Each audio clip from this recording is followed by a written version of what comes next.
जी, मैं इस वक्त मौजूद हूँ पार्लियामेंट के सामने और आज ये मौका है पार्लियामेंट का जो जॉइंट सेशन है उससे सदारती खिताब का। ये एक सालाना मौका होता है और आम तौर पे बहुत गहमा गहमी देखी जाती है इस मौके पर पार्लियामेंट के अंदर।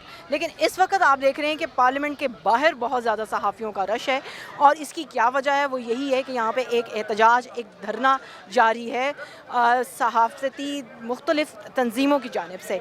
ये धरना क्यों हो रहा है, इसकी वजूहात बिल्कुल सामने, क्योंकि एक मुजवज़ा बिल है जो कि पाकिस्तान मीडिया डेवलपमेंट अथॉरिटी के नाम से लाया जा रहा है और इस पर बहुत तहफ़्फ़ुज़ात हैं सहाफ़ती बरादरी के, जिसको सामने लाने के लिए बहुत सी तंजीमें मुख्तलिफ़ शहरों से भी इस्लामाबाद आई हैं और यहाँ पर अपना एहतजाज रिकॉर्ड करा रही हैं। सहाफ़ी इस बारे में क्या कह रहे हैं, ये हमने उनसे जानने की कोशिश की है। अगर आप बहुत सारी कदगने लगा के और बीच में आप दो चार इस तरह की चीज़ें छोड़ दें तो उससे ये नहीं होता कि कानून बेहतर हो गया। असल मकसद देखिए, असल इशू क्या है?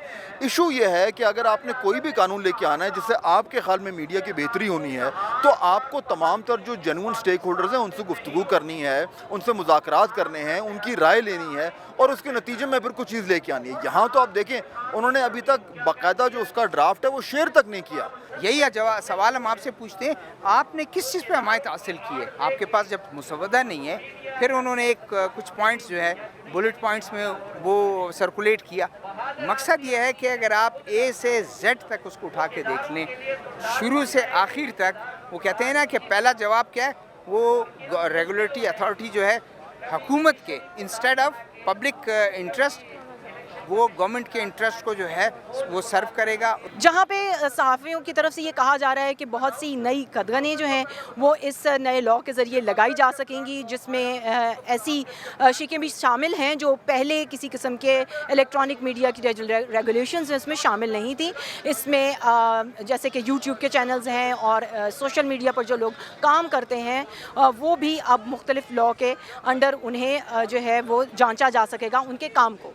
हुकूमत का इस बारे में ये कहना है और हमने एक ट्वीट भी जो है वो आज ब्रॉडकास्ट और इंफॉर्मेशन के जो मिनिस्टर हैं फवाद चौधरी, उनकी तरफ से देखी है, जो ये इस तमाम तनकीद को रद्द कर रहे हैं और उनका ये कहना है कि असल में फ़ेक न्यूज़ को रोकने के लिए ये सब कुछ किया जा रहा है। ये उनका मौक़िफ़ है और इस हवाले से जो लोग ईवान में बैठे हैं या पार्लियामेंट्री कमेटियों में बैठे हैं वो क्या कह रहे हैं, ये जानने की कोशिश भी हमने की। कौन कहेगा कि आप फेक न्यूज़ नेशनल काज के ख़िलाफ़ चलें और कोई मीडिया जो है उसको सपोर्ट करेगा या कोई सहाफ़ी सपोर्ट करेगा?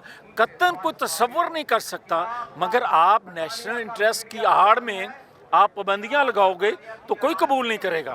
बुनियादी तौर पर तो ये सहाफ़ती तंजीमों की तरफ से दिया जाने वाला एक धरना है, लेकिन एक अहम बात ये भी है कि इसमें बहुत से और शोबे जो हैं उसके लोगों ने भी आके शिरकत की है। इसमें बहुत से सियासतदान जो मुख्तलिफ़ पार्टीज़ को रिप्रेजेंट करते हैं, जैसे कि बिलावल भुट्टो ज़रदारी वो आए, शहबाज शरीफ मुस्लिम लीग नून की तरफ से यहाँ पर आए, MQM के कुछ लोग, JUIF के कुछ रिप्रेजेंटेटिव वो भी यहाँ मौजूद थे जिन्होंने आके इजहार यकजहती किया है सहाफ़ियों के साथ। इसके अलावा वकला की कुछ जो रिप्रेजेंटेटिव बॉडीज़ थी वो भी यहाँ मौजूद थे। ये धरना और इसके ज़रिए सहाफ़ी किस हद तक अपनी जो हैं डिमांड्स और मुतालबात मनवा सकेंगे, ये अभी देखना बाकी है।